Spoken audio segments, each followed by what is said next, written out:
Beritakanlah firman, siap sedialah baik atau tidak baik waktunya.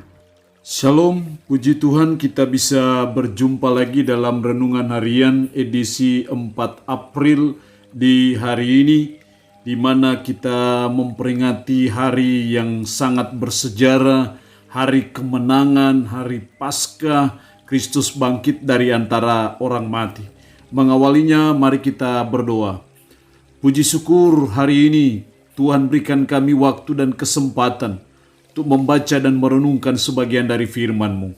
Karena itu hamba berdoa, Roh-Mu yang kudus tolonglah kami. Urapilah dan berkatilah kami dengan kebenaran firman-Mu di hari ini. Dalam nama Tuhan Yesus Kristus kami berdoa. Amin. Nats firman Allah di hari yang istimewa dan berbahagia ini, saya ambil dari 1 Korintus pasalnya yang ke-15, mulai ayat 12 sampai dengan ayatnya yang ke-20. Secara khusus saya akan baca ayatnya yang ke-20. Demikian firman-Nya. Tetapi yang benar ialah bahwa Kristus telah dibangkitkan dari antara orang mati sebagai yang sulung dari orang-orang yang telah meninggal. Demikian firman Allah di hari ini yang intinya mengajar kita akan arti penting Paskah dalam hidup kita sebagai umat, sebagai orang percaya. Peristiwa Paskah merupakan peristiwa yang sangat bersejarah, peristiwa yang sangat fundamental dalam hubungan dengan iman kita sebagai orang yang percaya, yang beriman kepada Kristus.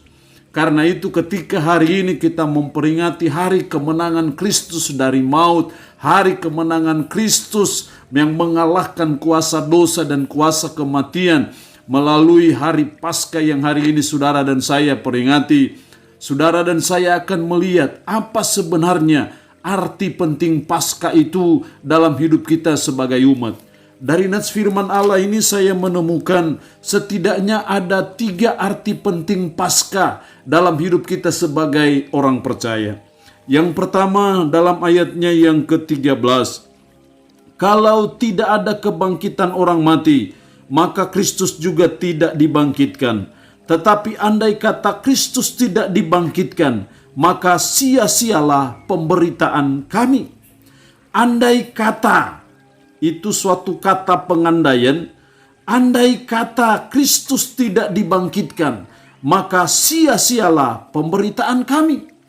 Paulus berkata kalau Kristus tidak dibangkitkan, maka sia-sialah pelayanan kami, sia-sialah pemberitaan kami masuk keluar penjara, hanya memberitakan Injil, melayani pekerjaan Kristus, menjadi sia-sia semuanya kalau Kristus tidak bangkit.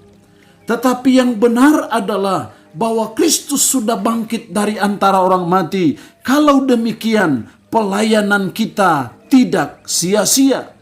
Kita masuk keluar desa, kota, memberitakan Injil, melayani Tuhan yang sudah bangkit dari antara orang mati. Tidak sia-sia karena dia sudah bangkit dari antara orang mati.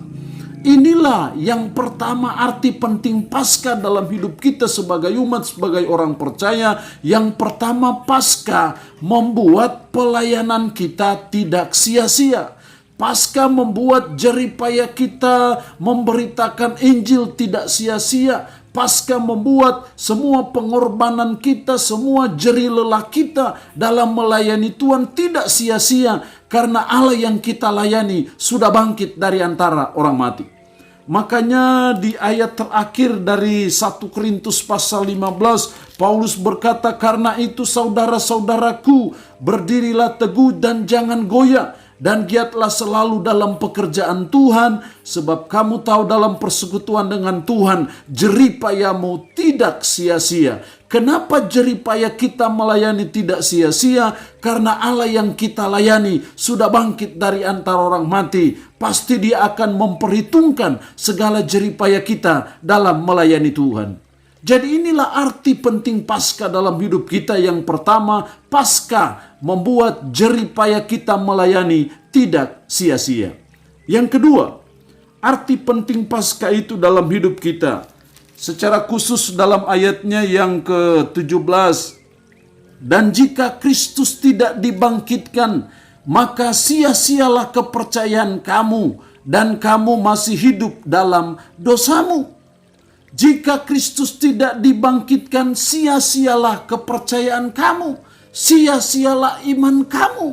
Kalau Kristus tidak bangkit dari antara orang mati, kita adalah orang yang paling bodoh, paling tolol, paling blow on di dunia. Kalau kita percaya kepada Kristus, kalau kita beriman kepada Kristus, kalau tidak bangkit dari antara orang mati. Saudara dan saya adalah orang yang paling malang di dunia. Bila saudara dan saya percaya dan beriman kepada Dia, kalau tidak bangkit dari antara orang mati. Tetapi yang benar adalah hari ini kita memperingati kebangkitannya dari antara orang mati. Hari ini kita memperingati kemenangannya terhadap kuasa dosa, terhadap kuasa maut. Dengan demikian ketika Dia bangkit dari antara orang mati, membuat Paskah itu membuat iman kita kepadanya tidak sia-sia. Inilah arti penting Paskah yang kedua dalam hidup kita sebagai umat, sebagai orang percaya. Paskah membuat iman kita kepadanya tidak sia-sia. Kenapa tidak sia-sia? Karena Dia bangkit dari antara orang mati. Kebangkitannya dari antara orang mati merupakan bukti yang tidak bisa diganggu-gugat akan keilahiannya, akan ketuhanannya. Jadi ketika Dia bangkit dari antara orang mati, itu bukti yang otentik bahwa Dia Tuhan, bahwa Dia adalah Allah. Jadi kita tidak mempertuhankan seorang nabi, kita tidak mempertuhankan seorang rasul, kita juga tidak mempertuhankan seorang manusia. Kita mempertuhankan Tuhan yang menciptakan langit, bumi, laut, dan segala isinya. Tuhan yang sudah bangkit dari antara orang mati, yang sudah mengalahkan kuasa dosa dan kuasa maut. Tidak ada satu manusia di dunia, mau dia nabi, mau dia rasul, mau dia tokoh agama manapun juga, yang punya kuasa mengalahkan kuasa dosa ataupun kuasa maut ataupun kematian. Tidak ada satupun yang bisa mengalahkan itu kecuali yang namanya Yesus Kristus, kecuali yang namanya Kristus itu. Kenapa Dia bisa bangkit dari antara orang mati? Kenapa Dia bisa mengalahkan kuasa dosa dan kuasa maut? Karena Dia Allah, maka Dia punya kuasa untuk mengalahkan semuanya itu. Apa bukti bahwa Dia Allah? Buktinya adalah kebangkitannya dari antara orang mati. Jadi arti penting Paskah dalam hidup kita, Paskah membuat kepercayaan kita, iman kita kepadanya tidak sia-sia. Itu berarti bahwa momentum Paskah adalah momentum untuk mempertebal iman kita, memantapkan iman kita kepada Yesus Kristus, sehingga iman kita kepada Kristus tidak akan pernah goyah dan tergoyahkan oleh apapun dan oleh siapapun, karena tidak salah bila saudara dan saya percaya kepada Dia, tidak salah bila saudara dan saya beriman kepada Dia, karena Dia memang Allah yang patut dan layak untuk saudara dan saya puji dan sembah. Jadi keliru kalau ada orang yang mengatakan bahwa kami menyembah seorang manusia. Untuk apa manusia disembah? Keliru kalau ada yang menganggap bahwa kami menyembah seorang nabi, seorang rasul. Untuk apa kita menyembah seorang nabi, menyembah seorang rasul? Yang betul adalah kita menyembah Tuhan yang menciptakan alam semesta ini, yaitu Yesus Kristus yang sudah bangkit dari antara orang mati. Bagi kita yang sudah beriman, mari kita mantapkan iman kita kepada Dia. Tapi sebaliknya kita yang masih ragu-ragu, mari kita sungguh-sungguh mantapkan kepercayaan kita kepada Dia. Yang belum beriman, mari kita sungguh-sungguh percaya dan beriman kepada Dia sebagai Tuhan, sebagai penyelamat kita, karena Dia sudah bangkit dari antara orang mati. Hal yang ketiga, arti penting Paskah dalam hidup kita. Ayat 19.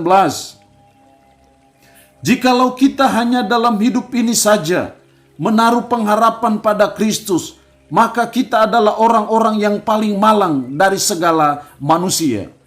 Ayat 19 ini seringkali disalah mengerti dan seringkali dipakai oleh saksi-saksi Yehova untuk menyerang kita.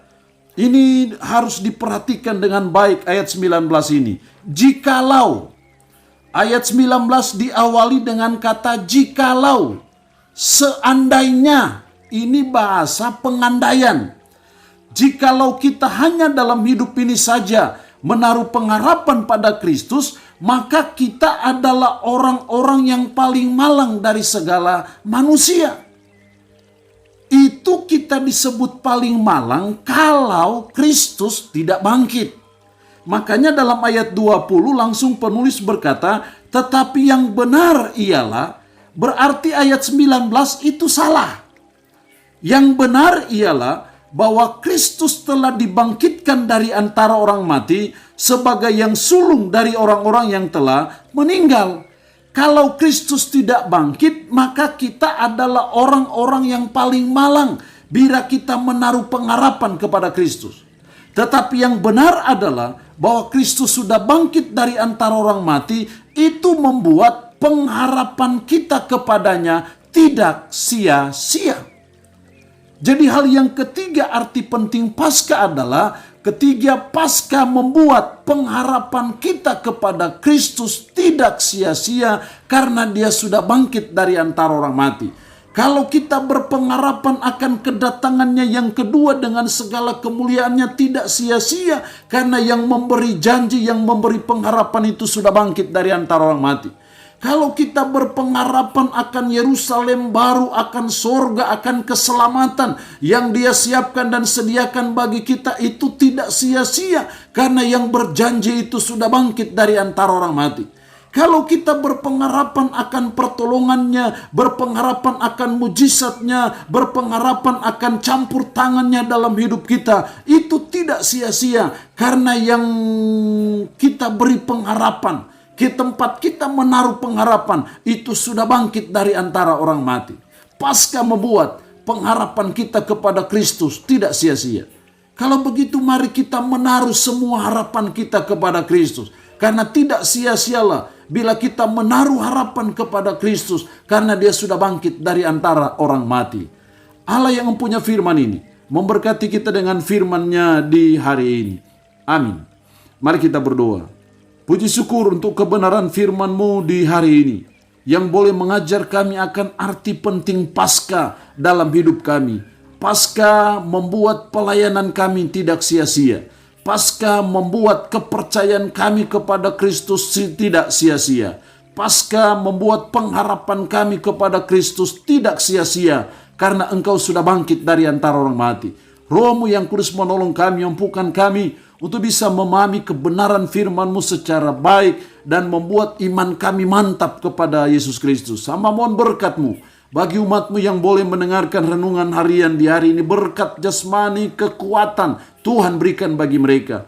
Umat-Mu yang saat ini dalam keadaan sakit, tambah berdoa dalam nama Yesus. Tuhan lawat, Tuhan jamah, Tuhan berikan kesembuhan kepada mereka. Terpuji-pujilah nama-Mu Tuhan. Dalam nama Tuhan Yesus Kristus kami berdoa. Amin. Shalom, sampai berjumpa lagi dalam renungan harian edisi berikutnya.